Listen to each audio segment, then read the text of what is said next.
Business வந்து ஈஸியும் கிடையாது, டஃப்பும் கிடையாது. என்ன சொல்கிறது, அந்த ஒவ்வொரு ஸ்டேஜில் வந்து ஒவ்வொரு எக்ஸ்பீரியன்ஸ் வரும் நமக்கு. சரி, ஜென்ரலாக ஒரு பிஸ்னஸ் மேனை பார்த்தீங்கன்னா, இப்போ பிஸ்னஸ் ஸ்டார்ட் பண்ணுறாங்க அப்படின்னா கையில் ஒரு 5 லட்சமோ 10 லட்சமோ வச்சு ஸ்டார்ட் பண்ணுவாங்க. அதுவும் வந்து பார்த்தீங்கன்னா ஒரு 3-4 மந்த்ஸில் காலி ஆகிடும். ஸோ அதுக்கப்புறம் என்ன பண்ணுறதுன்னு யோசிச்சுட்டு இருப்பாங்க. அதே மாதிரி பார்த்தீங்கன்னா சிலர் என்ன மாதிரியும் ஸ்டார்ட் பண்ணலாம், ஒன்றுமே இல்லாமல் லைக் 500 ருபீஸ்லேயோ லைக் இது வந்து ஸ்டார்ட் பண்ணலாம்.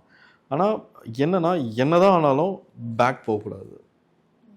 நானும் வந்து சும்மாலாம் சொல்ல மாட்டேன், பேக் அடித்தேன். நான் நடுவில் இன் பிட்வீனில் பேக் அடித்தேன்.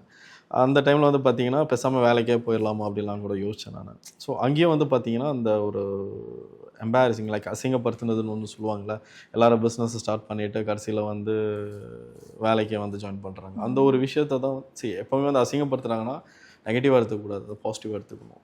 ஸோ அது மாதிரி அசிங்கப்படுத்துனாங்கன்னா ஸோ அந்த ஃபீல்டில் நம்ம வின் பண்ணி அவங்க முன்னாடி போய் நிற்கணும். ஸோ இன்றைக்கி வந்து அந்த அசிங்கப்படுத்தினவங்க எல்லாருக்கும் வந்து என்னோடய வீடியோஸ் வந்து வியூ ஆகிட்டு அவங்களாம் எனக்கு கால் பண்ணி பேசுகிறாங்க. லைக் உன்னோட பிராண்டிங் இங்கெல்லாம் இருக்குது, இங்கே பார்த்தேன், அங்கே பார்த்தேன் அப்படின்னு சொல்லிட்டா. ஸோ அதுதான். தென் அதுக்கப்புறம் வந்து பார்த்திங்கன்னா அந்த 20 ருபீஸ் அதெல்லாம் வந்து ரொம்ப ஒஸ்டான சிச்சுவேஷன் தான்.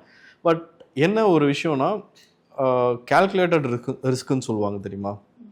நான் இவ்வளோ பில்லிங் பண்ணியிருக்கேன், அந்த அமௌண்ட் வரும், அந்த இன்பிட்வீனில் இருக்கிற அந்த சிச்சுவேஷனை தான் நம்ம ஹேண்டில் பண்ணி எடுத்துகிட்டு போகணும். ஸோ அந்த ரிஸ்க்கை தான் நான் எடுத்தேன்.